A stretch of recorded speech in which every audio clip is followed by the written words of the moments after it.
Hello everyone, and I would like to welcome you to our new course, which is AI 901.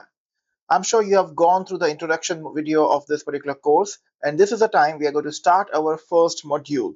In this particular module, we will start from Introduction to AI in Azure. I'm assuming that you are interested in learning AI, and obviously, I am hoping that you are interested in getting certified also with this. Because undoubtedly, AI 901 is one of the most valuable certification for beginners, as well as this is a perfect certification because this is not going to get expired in near future. Normally, most of the Microsoft Azure certifications get expired after 1 year, or you have to renew that. In AI 901, you do not have any renewal requirement, and that's perfect for your learning. Now, right now, without wasting time, let's deep dive into this first module in which we'll focus on foundation of AI concepts. And with this, we are also going to focus on what Azure has to offer with respect to AI and how we can use that. So let's get started with this. In this particular module, we'll talk about two things. First, we'll talk about introduction to AI concepts, and we will understand some of the concepts of AI, as well as after this, we'll start with getting started with AI in Azure. Let's start with the first one, which is Introduction to AI in Azure with AI concepts.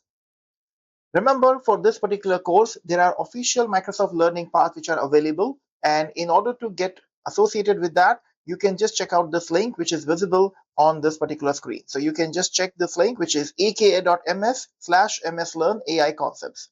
Remember, for each of these modules of this particular course, you will be getting this kind of links. So just make sure while watching a video, you also check the content which is associated with Microsoft Learn website. Now, if you ask me this question, what is artificial intelligence? I always answer this thing with the simplistic answer like, this is going to be a intelligent software that try to imitate human capabilities. Now, obviously, that's what AI is doing right now. AI is undoubtedly replacing human beings in their work, in their jobs. But then how exactly is able to do this thing? Because it's behaving like a human, it's trying to mimic or imitate human capabilities. What are the capabilities we are talking about? Well, let me show you some of this here. First, AI can predict outcome and recognize patterns based on historical data. In older days, we used to have data analysts, or maybe we have different kind of people who understand data and then they can do the predictions based on that. AI can do the same thing for you. It can recognize abnormal events, it can make decisions on behalf of you, and it can also help you in taking appropriate actions. It can interpret visual input. Now, when I say visual input, we will be having a separate module on this. But remember, I'm not talking about generating images. It can do both. It can actually, you provide an image, it can interpret the visual input, and it can generate an image as well. Now, it can also understand language and engage in conversation. Like you do a conversation with a human being, you can interact with AI the same way. And I'm sure if you have used Copilot or ChatGPT kind of tools, you know how we can interact with chat as well as how we can interact with the voice mode. And last important one, we have extract information from sources to gain knowledge. We have a lot of knowledge available everywhere in a form of various kind of data. The data can be in the text format, it can be in the image, video, or some kind of a document. AI is able to extract information from this kind of data and then it can use the data very well. And that's what something which is the last point. Now, all these capabilities are making AI very useful for every human being. And that's what we are also going to do. Now, as of now, if you ask me that what exactly artificial intelligence is offering to us and what kind of workloads are available, then in that case, I want you to remember this particular slide. As you can see on the slide, I'm showing you 6 important things. On the top, we have 5 things which are like generative AI and agents, text and languages, computer speech, computer vision, as well as information extraction. These are 5 different workloads which are offered by AI, and each one of them are basically useful in adding or imitating human-like capabilities. At the bottom of this, you can see there is something called machine learning, which is a very important part, which is trying to back AI for every kind of a knowledgeable things. Basically, I always say this thing that in the real life, like we have a saying that behind every successful man, there is a woman.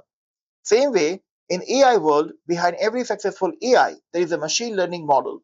When you are trying to use computer speech or computer vision or maybe information extraction, somewhere in the background, with all these things, there is a model of machine learning which is actually performing all this task.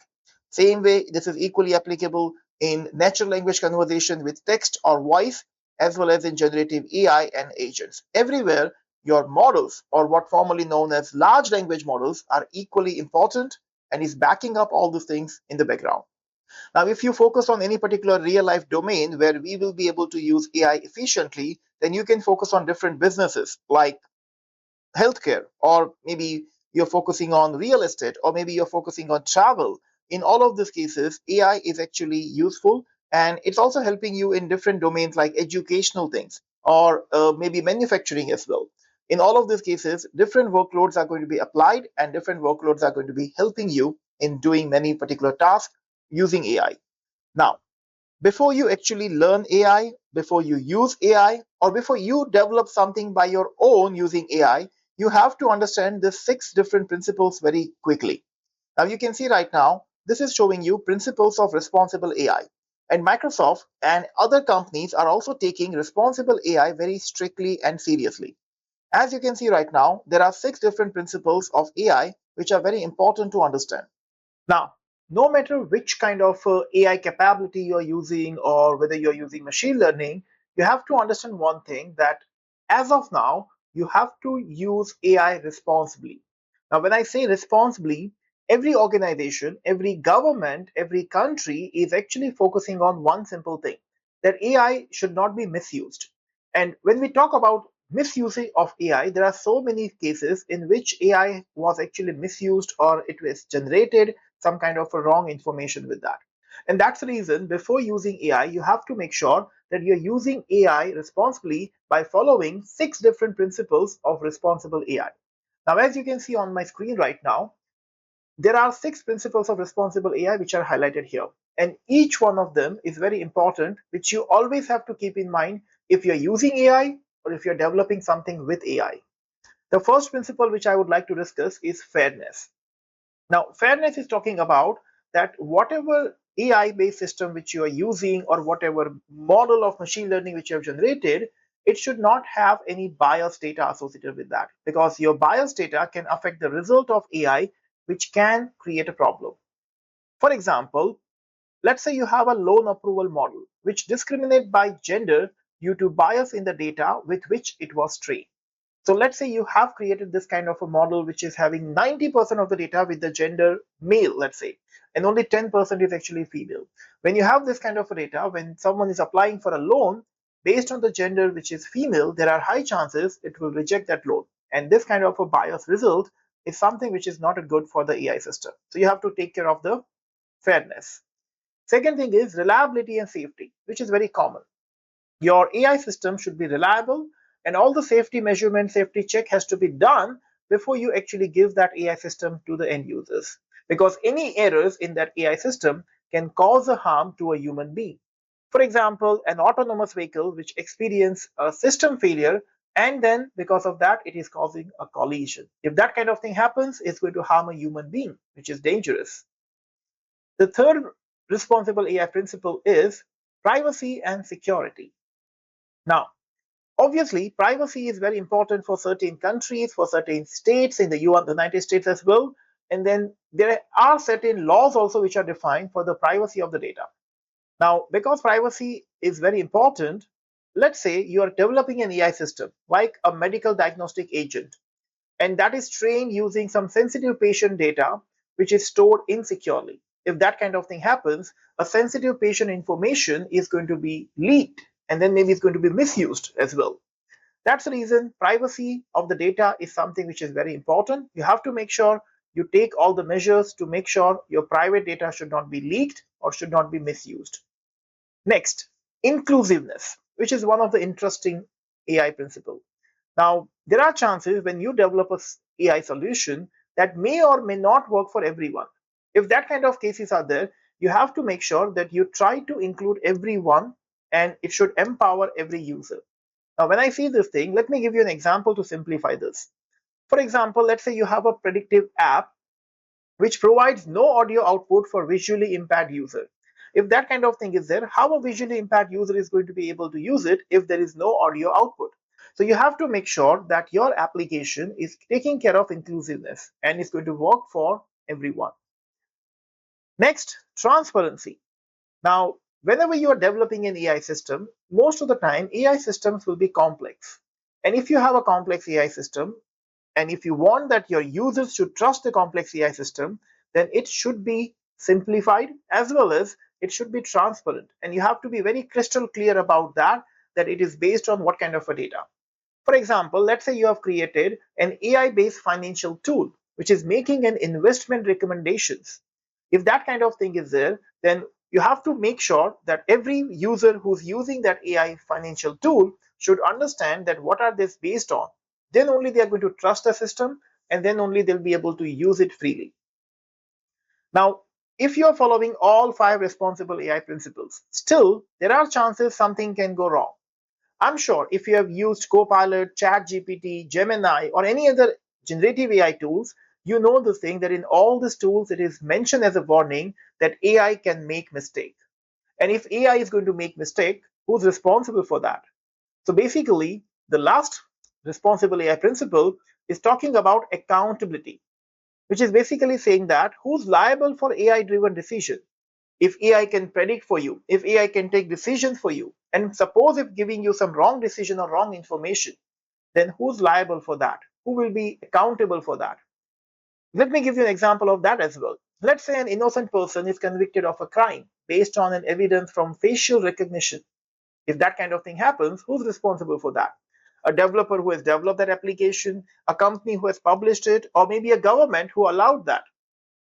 Well, the thing is, accountability is one of the most important part of AI system. And basically that's why most of the AI tools are mentioning that AI can make mistake and you have to be aware with that. So there will be a human foresight or human fact checking, which is always going to be applied on the AI systems. Or maybe we try to secure and govern the AI systems in a right way to make sure that AI is not going to make mistake. Now there is a term which is associated with AI mistakes, which is known as AI hallucination. Yes, AI can also hallucinate and give you some information which is not accurate or even not right sometimes. And that's something which is a big problem of AI, which we have to control by making sure that we follow all the responsible AI principles, as well as we control the AI in the right way. How we do this thing, we'll see that thing. But as of now, I'm giving you this word, AI hallucination. You can search this on any search engine and you'll get more information about that. Also, keep these 6 responsible AI principles in mind. Now, after this, let's focus on the knowledge check of this particular part. Now, there are 2 questions which are available here, which I want you to take. Just pause this video and then try to guess the answer of this. Remember, throughout this particular course, we will be having this kind of multiple knowledge checks. And these knowledge checks are not relevant to your certification exam questions, but this is basically going to give you an idea of how to think in the right direction. Like right now, the first question is, which is the most accurate description of generative AI? And you have 3 options. You pause the video, guess which can be your right answer, and then I'm going to reveal it. The right answer for this is actually generative AI use a language model to create original content in a response to a prompt. Prompt is basically a term used for the input, and then generative AI is basically going to use that language model. Now let's see the second question. What is AI agent? Now we have learned AI agents, and AI agents are basically an AI application that can perform tasks on behalf of users. And that's exactly what AI agent is all about.